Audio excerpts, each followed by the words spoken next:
Okay, good evening. It is a sad day in Kootenai County. Very, very sad. Today, we're going to go over the timeline. We're going to introduce everybody that's up here. Chairman of the BOCC is Bruce Matari. We have Lieutenant Jess Stinson from the Idaho State Police. We have Bill DeRuyter from the Coeur d'Alene Police Department. And we have Pete Hawley from the Kootenai County Fire and Rescue. And we're going to go through a quick timeline.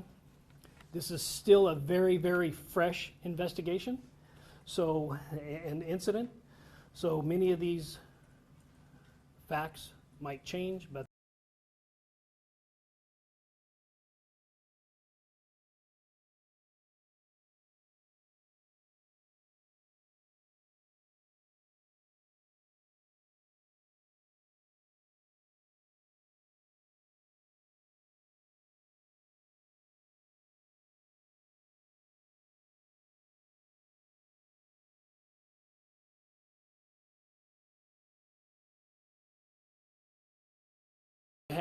where we have assets that are responding to the aid of these firefighters. We still have an active fire. We are managing about 17,000 square foot containment area. We are requesting other law enforcement agencies to assist us. We had a great response. We had the Spokane County Sheriff's Office responded in force, the Spokane Police, the Coeur d'Alene Police Department, the FBI, many agencies responded right here in Idaho, Bonner County, Shoshone County, Kellogg. So we had about 300 law enforcement officers that were on scene that were trying to make heads and tails out of what was occurring. And during this time, we exchanged gunfire with the suspect, and we also got information. We received information from the White House, from Kash Patel, the FBI, from Governor Brad Little, and also Raul Labrador, that anything that we needed, that they would absolutely respond. So we had a lot of assets that came into that command post. And then we had a briefing about 6:30, about 18:30 hours at the command post. And in that briefing, we kind of gave an update to the agencies that this is still an active shooter, and that as soon as this individual could be neutralized, that he should be neutralized and the threat should be eliminated as quickly as possible. At approximately 1940 hours, we did have information that let me back up just a second. We had a cell phone activation that was in the same spot since about 3:16. And that it was in the same area, and we honed in on that cell phone, and we saw that there was a male, appeared to be deceased, with a weapon nearby. So we have currently one dead shooter. Based on the preliminary investigation that was being conducted, keep in mind we had a fire that was rapidly, it was approaching the body, so we had to scoop up that body, and we had to transport that body to a different location. But based on the preliminary information, we believe that is the only shooter that was on that mountain at that time. So there is no threat to the community at this time. Based on the trajectory and based on the type of weapons that this individual had that we could recover, we believe only the one shooter. We did lose a Coeur d'Alene firefighter, and we did lose a firefighter from the Kootenai County Fire and Rescue. We have another firefighter that just came out of surgery from the Coeur d'Alene Police Department. I'm sorry, from the Coeur d'Alene Fire Department, right? Is that true? Okay. He just came out of surgery. He is fighting for his life, but he's in stable condition. So we knew that that our resources were exhausted. That if this were to prolong into a 24 or 48-hour operation, we would need additional helicopters. We had 2 helicopters that were up, and we had snipers in them. So if they had an opportunity to take a shot, then we wanted them to take that shot. We wanted to neutralize that threat. And Chief, is there anything that you'd like to say, or you want to take questions? Take questions. Okay. Right now, like I said, this information is very, very preliminary, and if you have a questions, just ask who you'd like that question directed to, and we'll try to answer it. Alex, the spokesman review. This is just for the fire personnel. Are you able to share anything about these firefighters? If they, just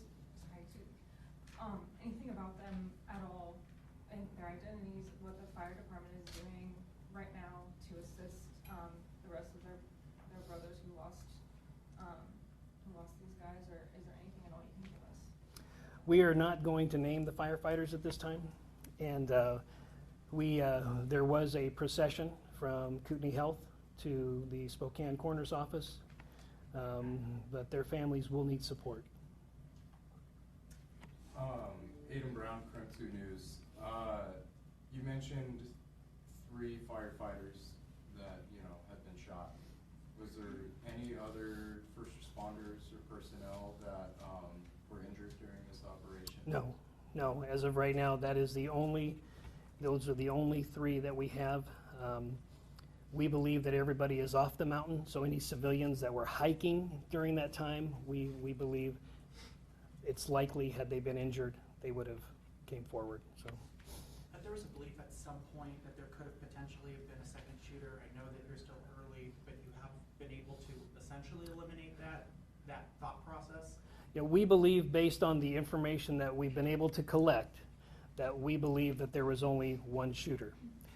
And we based it on the weapons that we found at the scene, the type of injuries that were incurred by that weapon.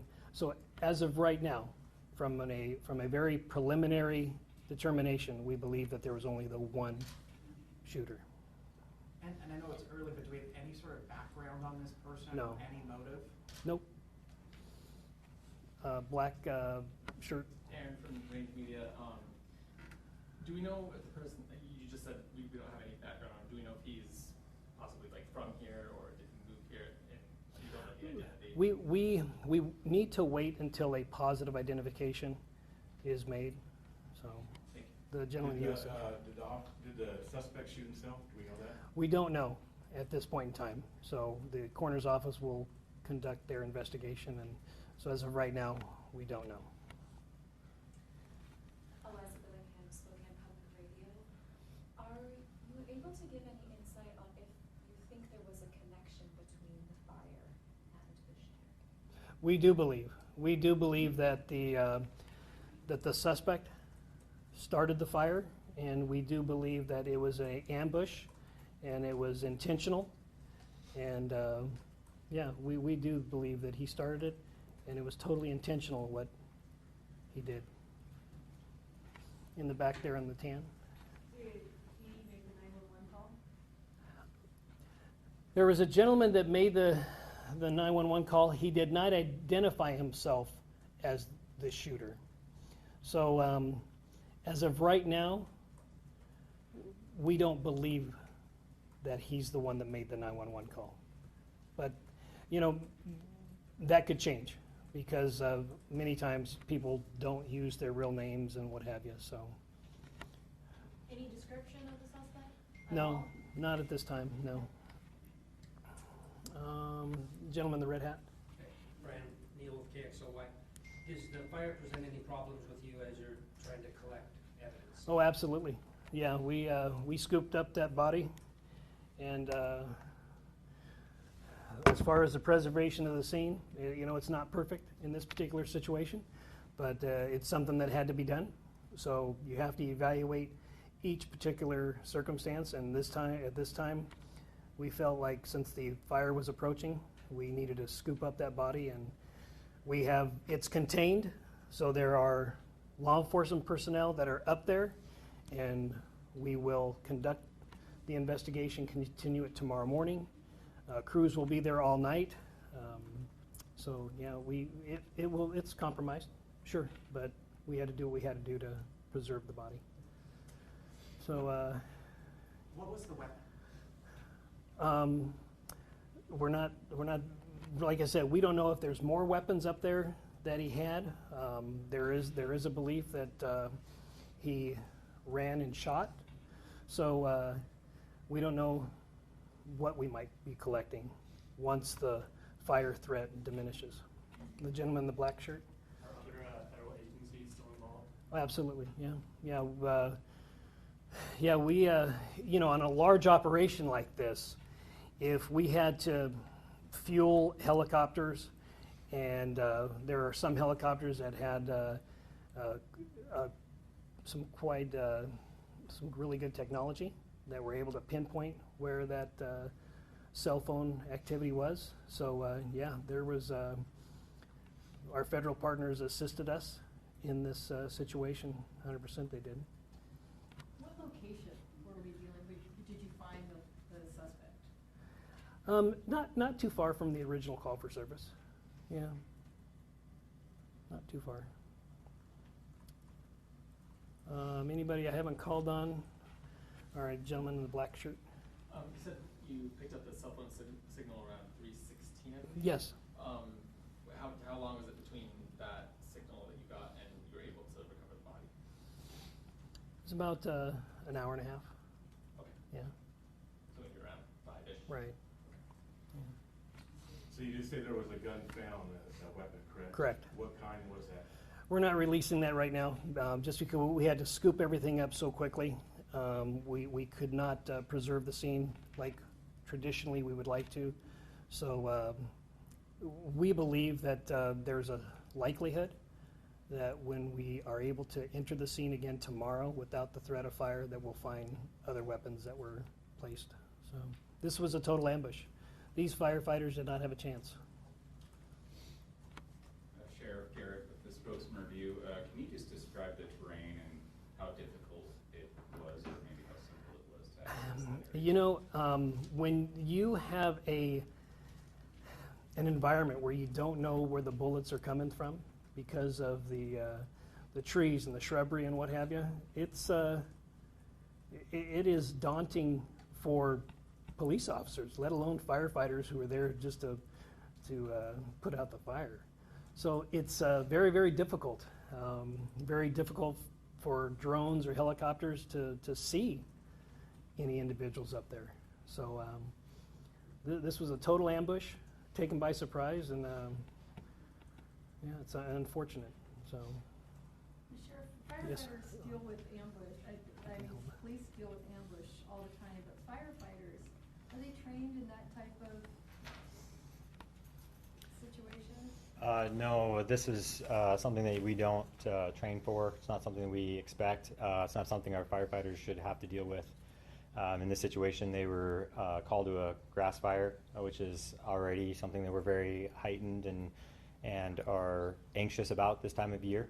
And they were doing everything the way that they were supposed to do it. Can we get an update on the fire? Do you have any sort of acreage or containment information?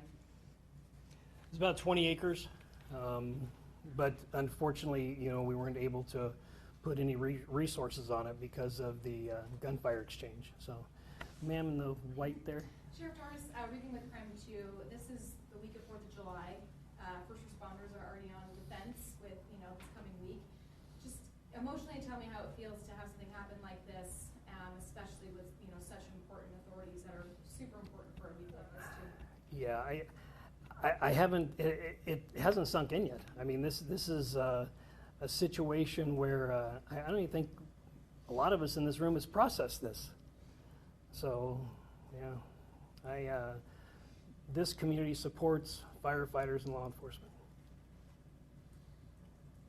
Any structures lost? Nope, not at this time, no. Is there any specific information about the actual location of where the shooter was at? Like, is there like, I don't want to say like an address, but like maybe like coordinates or anything like that? We might be able to get that for you later, but I don't have that information now. I'll call you. Yeah. I would like to say something. There was some information that was broadcasted on social media, and it's very, very important. These firefighters or police officers, in some cases, have family, and for some of this information to have been broadcasted, I hope we can ask with our social media and our First Amendment auditors and our civilian journalists to take in consideration what you're putting out there on the social media, because it could be devastating it's devastating when somebody knocks at your door to tell you something like this, but to hear about it on social media, I'm just asking for people to be considerate in the most significant of injuries and times. So, Federal apparatus, I'm wondering what the White House has committed to, and the FBI and Homeland Security. we had helicopters and personnel on the ground probably within the hour. Also, in follow-up to that, this is obviously going to hit our community incredibly hard. It already has. I know, again, it's early. What can we do for the families? Will there be a memorial fund set up? Will there be some sort of way that we can, as a community, come together to support them? Because this is a devastating loss, and people want to put that emotion somewhere. We're grieving as an organization, and I can speak for Coeur d'Alene Fire as well. So a lot of those steps have not been completely brought to fruition, especially with it being a weekend. We know that the Red and Blue Foundation and Anchored Coffee has already offered to do a lot of the donation collection, and we appreciate them. They've been a great supporter of law enforcement and fire, and they'll continue to be a good partner for us. So that's where I would initially encourage people to seek to provide some support for the families. Can you say what I'd like to add, department's doing? until a press release comes out by these two agencies, do not give money to a entity that says they're representing these people. They will put out a press release with the information, whether it's going to be an account at a bank or an account at another entity, but we will likely have some people that will try to scam based on this tragedy. So do not give money to any entity until a press release is released. Is that fair to say? Absolutely. On where exactly to give this money. Can you say, sorry, what you're doing for your firefighters right now, just because I know that this is. I would say it's very early on. They're just processing this right now. So, they're in shock. So is that a fair statement? Yeah, absolutely. Yeah, I would say let's give it a day or two and. We have mobilized peer support groups from all over the region for our people, and so that is something that we've already put into place. But like Sheriff has said, we don't know exactly all the extent of what we're going to need to do for our people just yet. I did get information that some Black Hawk helicopters were also committed in the event that we needed to go. The Idaho National Guard was prepared to provide a Black Hawk should we need one. So, let's go here. To your knowledge, is there any special significance to either June 29th or to the mountain that has happened? No. Nope. Is there any information you have on when the firefighters were shot at to begin with? Was it when they were actively fighting, or was it Well, when they first arrived? at approximately 1,400 hours. Okay. potential for this situation to shift policy or add policies to the fire department in any way? I know you guys are yeah, really early. So, Yeah. as a rule, you know, what's predictable is preventable. In this situation, I'm just not sure how it could have Yeah. possibly been predicted. So it's really hard to policy that out, but we will be doing a complete review. You know, you can anticipate or expect some of these things to occur in a urban setting. You can. I've seen it myself. However, in a rural setting, this is very, very, very rare in a rural setting. I mean, I've never seen it many times in an urban setting. I have not seen it in a rural setting.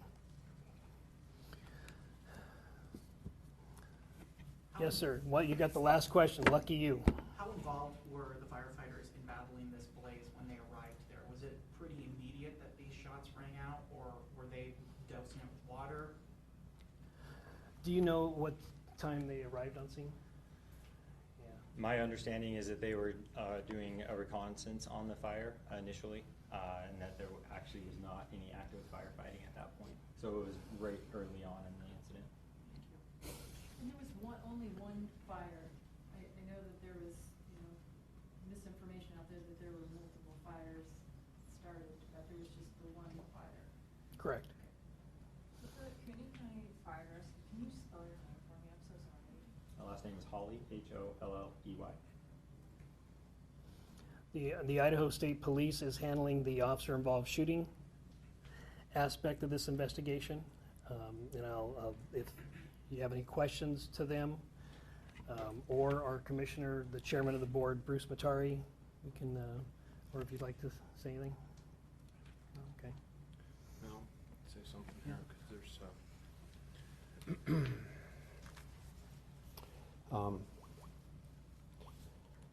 my name's Bruce Matari. I am the chairman of the board of the county commissioners in Kootenai County. First, I want to extend my most sincerest condolences to the loved ones of the firemen we lost today, and give my prayers to those injured and fighting for their lives. What happened was senseless and tragic beyond words. I also want to highlight the incredible rapid response from Sheriff Norris and his office, and how they rallied quickly with surrounding law enforcement agencies at the local, state, and federal level, and that includes outside the state in Washington. They quickly contained the suspect and prevented him from further harm to others. The response was phenomenal.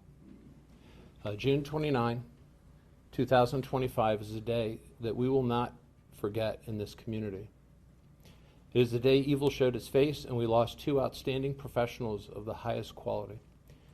And I cannot fathom why anyone would commit such a heinous act. This kind of senseless violence is unheard of here, as the sheriff had mentioned. This is not who we are as a community. And when you hear how others portray the people who live here on the news, it's not true. What happened here decades ago is not reflective of the fine people who live here today. And I want everyone to know that this is a wonderful place to live,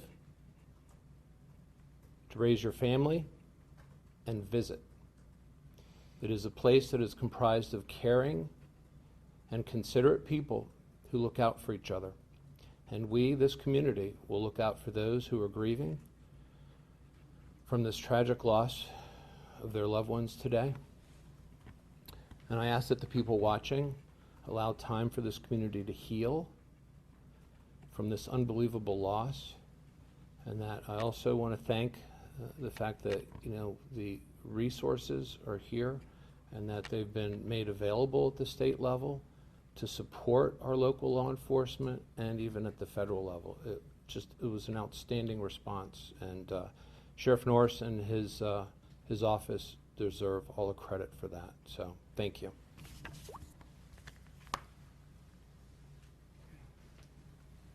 You look like you have one more I have question. one more, All right. yeah. You said Washington and Idaho, of course, responded, but I thought I saw mutual aid license plates from Montana. Can you comment at all about if Montana delivered any mutual aid?